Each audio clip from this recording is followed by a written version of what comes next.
Good morning. Good morning. How are you? I hope you're safe and well because, of course, that is the most important thing. It's another lovely morning here, although they are threatening snow for next week. But at the moment, the sun is shining, the birds are tweeting, the lambs are being born right, left, and centre. God's in his heaven, all's right with the world. Well, at least in our little corner of it. I hope you're having a good day today as well. Work. Well, couple of things have sort of crawled out of the woodwork this week. First of all, the plastic packaging tax. Now, this was brought in January, and all of a sudden we've got to comply with it for the 1st of April. Oh, how I wish this was an April Fool. It isn't. So I'm just going to put the link to the information here. Now, what I know, bring in below this video, what I know from discussions in the self-help group earlier on this week is that there are a lot of exemptions and bits where it doesn't apply. But you do need to track every single piece of packaging, both within the UK and the stuff you import. So you've really got to be on top of your game here. More paperwork, more bureaucracy. But there are exemptions and inapplicable bits which will help you keep below the threshold, which is 10 tons of packaging per annum. You get to that level and you're suddenly into reporting and all the rest of it.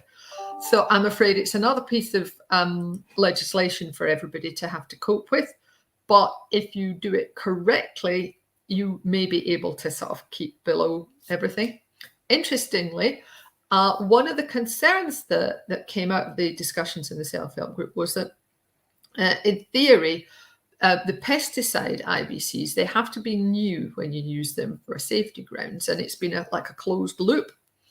But if they start to recycle pesticide IBCs into other forms of plastic, which is not a very good idea, you could end up with pesticides in plastics going for food packaging, for example. Doesn't seem to be a particularly joined up piece of legislation. Right, so that's the first thing that crawled out of the woodwork. Sorry about the pings from my emails. The second thing that came to my attention, although some people will know about this, is the Offensive Weapons Act. Now, this includes corrosive substances, corrosive chemicals, as part of offensive weapons. Apparently, it's been around in law since about 1953 that corrosives can be an offensive weapon. So it's not new, it's just sort of the latest iteration. And there are some changes coming to that. Can't find the deadline, but what I have got is the current draft statutory guidance on it. And there's, just putting the link below this video now, as per usual. There's a list of the chemicals that are covered, and the rules include things you can and can't do, including an age limit on people purchasing these. And there are increased rules on online sales, for example.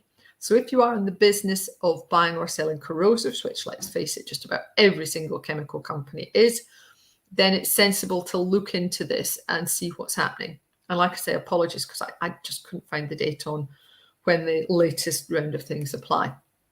If you do know this, you have any more information, then please email it with me with it or post a comment below this video. Really appreciate it. Thank you. Right, leaving work things on one side, reasons to be cheerful. Same time failing miserably.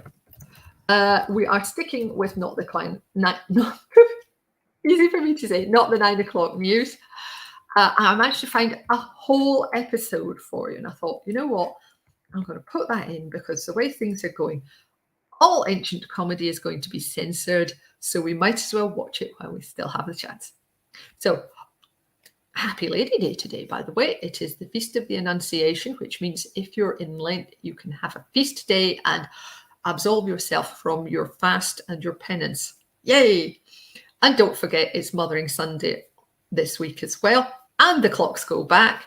Mothering Sunday is also a feast day, so you've got a couple of days where you can attack the biscuits with abandon.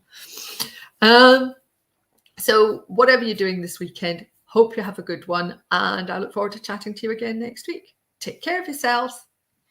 Bye.